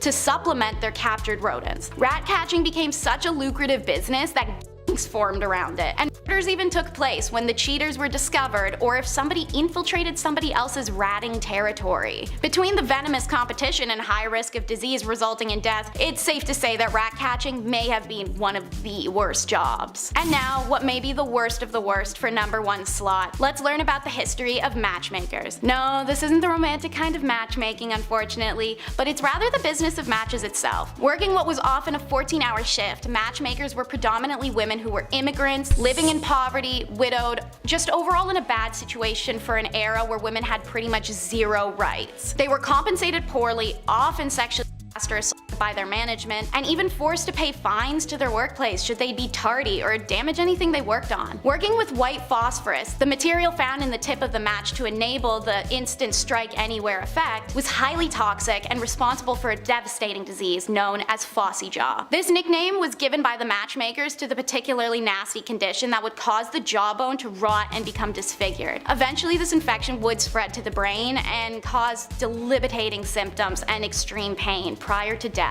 Should the jawbone be removed in time, some women were able to survive longer with the condition, but nothing was guaranteed once phossy jaw had set in. Famously, an article written by a matchstick girl named Annie Besant exposed the conditions of matchstick companies in London. Infuriated, the factory owners fired her and attempted to force signatures of their other staff, stating that they were happy with their working lives. Refusing to do so, by the end of the day, 1,400 women had gone out on strike. Their demands were eventually met, but only 20 years later. It wasn't until 1906 that white phosphorus was made illegal in the use of matchsticks in the UK. The matchstick girls were a revolutionary step towards the deliverance of women's right and autonomy, a journey that we're still on today. Number 10.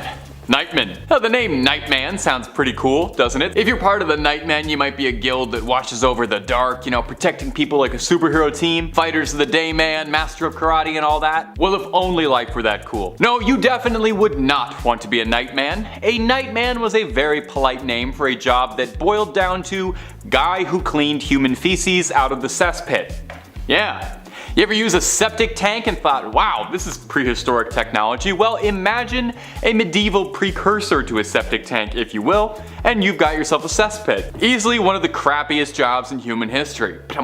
Now, the name makes it sound like you'd only be doing this for a few hours, right? Were it so easy, humble Nightman. Nightmen would dig for weeks at a time gathering their goods, as they were usually paid by weight, not hours. Consider that, and then consider that any of the lovely amenities you and I have to avoid bacteria, masks, sanitizers, these guys had never even heard of and were shoveling stacks of crap by the literal ton with their hands and faces uncovered, huffing in unimaginable fumes. I imagine that's the kind of work that changes a man on the inside forever. Number 9. Fuller. Perhaps one step down from the humble work of shoveling refuse all day like a nightman is the honest life of a fuller. You see, a fuller's job was to remove the oils from cloth woven from sheepskin and wool. Wool, naturally waterproof thanks to the oils on the sheep's skin, but the underside is very coarse and easily frayed and therefore needed to be dealt with before it could be made into things. ingredients. Nowadays, we would just use an alkaline solution, call it a day. However, back then, chemistry sets weren't really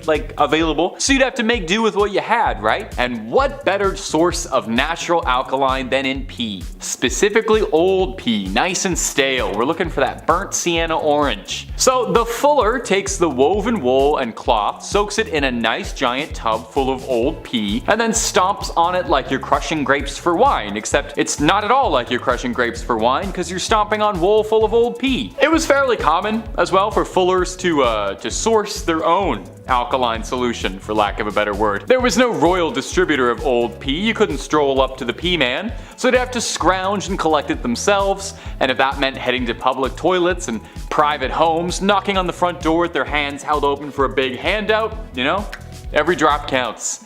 I can't believe I'm getting paid to say this. Number 8, a whipping boy. Have you ever heard the expression whipping boy? To be someone's whipping boy? I know I've certainly heard it a lot, but the history of it is actually pretty fascinating. It was a real position. And basically your whole job as whipping boy was to take the licks for a misbehaving royal. When you have an up and coming noble figure, a prince, a duke, this sort of thing, when they're being taught by their tutors, it would be an unimaginable offense to strike the royal for misbehaving, as their status was leagues above the tutors. But you can't have someone misbehaving without any retribution at all, right? A little negative motivation to push you to work harder and learn harder. That is where a whipping boy comes in. The whipping boy, sometimes a friend of the prince being taught, would be struck in front of the prince in order to motivate him to not commit the same transgressions. It seems a bit of a flawed system because from what I know of medieval European history, it's that kings and princes were rarely remembered for their generosity and compassion for their employees. Now, bizarrely, whipping boy was actually seen as a fairly desirable position since it meant you had an in with the king. Yeah, definitely. I'm sure many young princes saw the guy who was being beaten over the head with a broom and thought, this man is my equal and my confidant and a trusted ally. Number 7, groom of the stool. Now this is a fancy sounding job title, groom of the stool. Got a bit of an air of quality to it. In truth, it actually was a bit of a respected lofty position. You had a very close hand to the royal throne. You had a very close hand to the throne. You had your hand pretty much behind the king's bottom at all times. The groom of the stool, to put it gently, was the royal wiper. You see, there's no one bigger or more important than the king, right? The king is like a god amongst common men, and no god should have to debase themselves to something as absolutely humiliating, as dehumanizing as using the bathroom by yourself. So that's where the groom of the stool triumphantly strides in, washcloth in hand. You were kept on retainer whenever the king felt nature's call. You were instructed to fetch the chair and take care of business. And the wipe? That's all you. That's all groom of the stool, baby. That's your moment to shine. And a lot of grooms really got creative with this. They could show off their style, technique, wrist control. There's a lot of artistry to it that I think people realized. The groom of the king did more than just fetching and wiping too. As the man most connected with royal stool, the groom also shared the responsibility of monitoring what was going on down there for any changes in the king's health. Heavy is the head that wears the crown, but much heavier is the hand that wipes the bottom. Number 6, catgut. Okay, in contrast to the last one that had a nice name, this one has a disgusting name, catgut. Way back when in yesteryear, they didn't have the same tools available to us now when crafting musical instruments, so they had to get creative.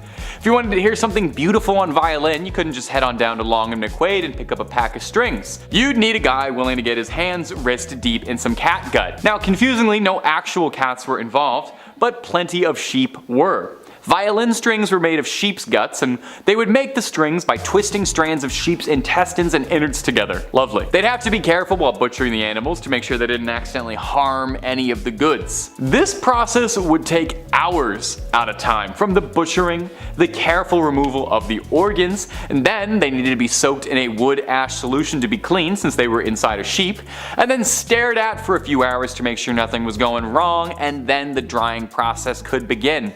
They say there is nothing more exciting than watching sheep guts dry. And then you can get your twist on, make them into violin. Absolutely disgusting, but when you hear the sweet strings of Ave Maria and you hear how finely tuned those sheep intestines are, you know it's all worth it. Number 5. Groom of the stool. Nowadays, higher ups in the office, they have assistants, to grab your coffee for you. Maybe they answer some phone calls, keep the business running while you're off, doing your businessman stuff. Assistants are vital today. The groom of the stool, though, that was a bit much. We have some labor laws put in place now. I don't think we're gonna see any online ads opening for a groom of the stool. We'll see though, fingers crossed. It had good benefits. Back in the Dark Ages, this role was vital and respected. It was created by King Henry VIII, and this role was to assist the king, and specifically assist his bowel movements. You had a box that you carried with you at all times. That's where the magic happened. The dark magic happened in this box. You would literally follow the king around until he needed to go to the washroom, until he needed said box. Porta potties weren't a thing back then, and there's no way you're going to catch that king squatting in the woods. In fact, you wouldn't even catch that king wiping his own behind. That chore was also reserved for the groom of the stool. Yeah, lucky you, right? In this stool, you would have water, towels, a wash bowl. The whole setup would be in there. You're probably thinking, Taylor, which poor soul had to be stuck with this role? A prisoner? Somebody who lost their sense of smell, hopefully? No, only sons of noblemen could take on this role, and in doing so, they also gain access to every room in the castle, tons of clothes, any bedchamber furnishings, you name it. And of course, a high pay. Always helps. Thank God. That's maybe the worst job in history. Maybe. We're almost there, you'll see. Number 4, lime burner. Now, a lime burner doesn't sound so bad at first. Lime mortar is a common building material, being traced back to the 1st century, but it's not particularly easy to work with. Bear with me while I try to explain the technicals. I'm not as smart as a 1st century engineer, you see. In order to use it, you need to remove the carbon monoxide from the calcium-rich stone, taking the stone and cooking it in a kiln at around a cool 800 degrees. It's not too bad, right? Well, that carbon monoxide has got to go somewhere, mostly in the air. All that carbon monoxide and dust chalk would just float around in the air where you'd be taking big, heavy, deep breaths in. And I'm not sure how much you know about carbon monoxide, but it's consistently the #1 spot on Rolling Stone's magazine list of top 100 substances to not breathe in. On top of this, did you know that superheated lime mortar is violently volatile against water? Meaning that if you were to sweat in a building that was 800 degrees at any given time, it would have disastrous consequences. Be careful.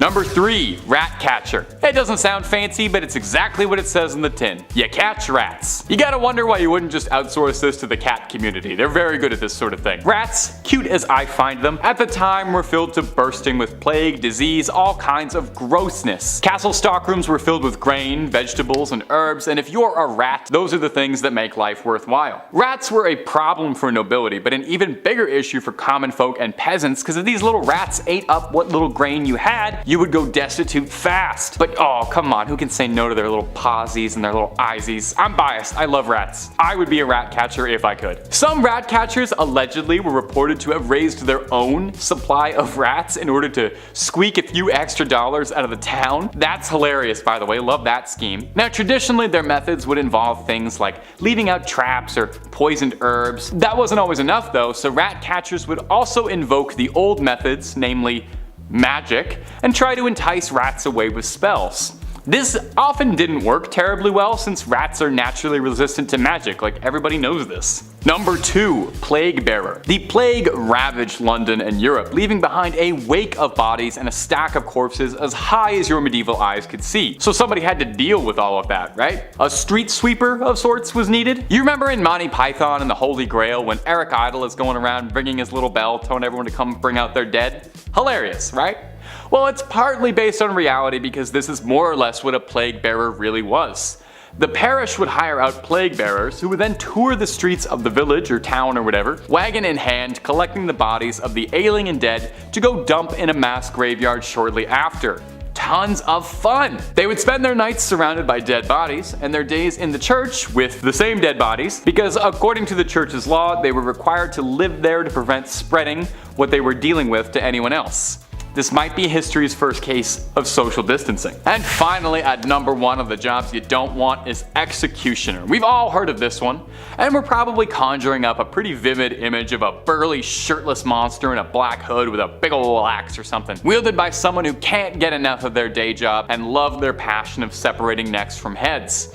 In actuality, medieval people weren't that psychotic, and most executioners didn't join the practice out of a love of the game, but were usually coerced into it. Some were butchers who were called to the job, some were criminals who could do the job in exchange for a reduced sentence, but most commonly, it was a family business. If your dad was the town executioner, it was very likely you would be next in line to wear the hood. Now, the downsides to this job seem immediately obvious. Unless you're super into bloodshed and death, it's probably not the cheeriest job. Seems like the kind of thing you'd take home with you, you know? Kinda hard to lay loose and relax after that. But you know what's worse than the weight of taking another man's life?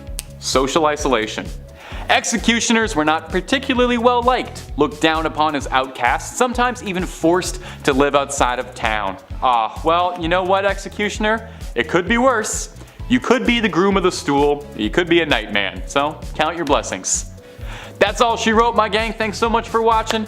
Remember this the next time you think your job's hard. Take it easy, and maybe I'll see you in the next one.